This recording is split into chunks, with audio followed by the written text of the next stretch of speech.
The courtroom was tense as Prosecutor Lisa Caldwell leaned forward, a slight smirk playing on her lips. Her mission was clear: discredit Marcus James, a black man standing trial for alleged fraud and embezzlement. She painted him as a repeat offender, a man whose past suggested a pattern of deception.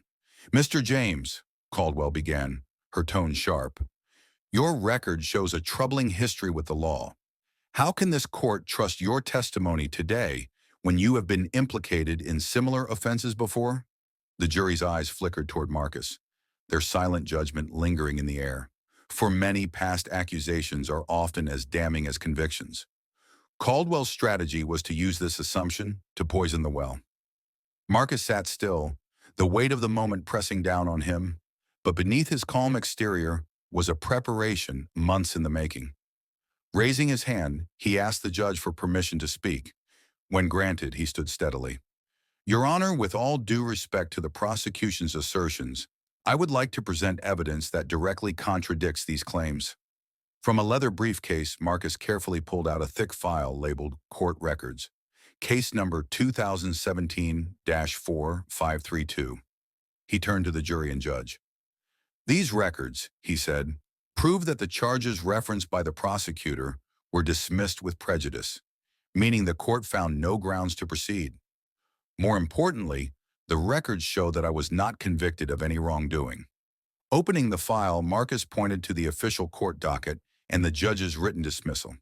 The prosecutor's confident smirk faltered. Marcus continued, "This document includes the dismissal order, transcripts of the hearing where evidence was deemed insufficient, and testimonies that exonerated me."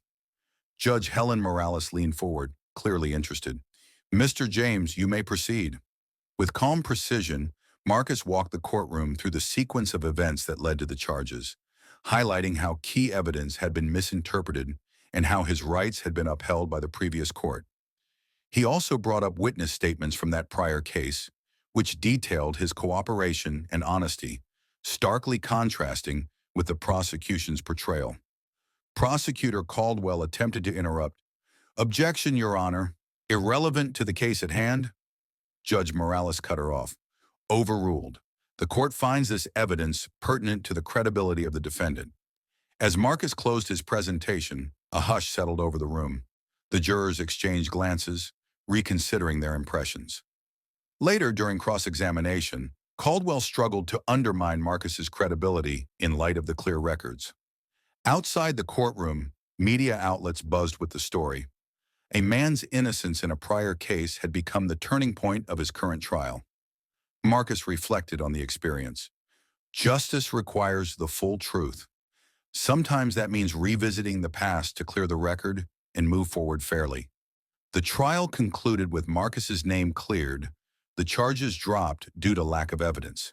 His story served as a reminder that history written in haste or prejudice can be rewritten with courage and the power of facts.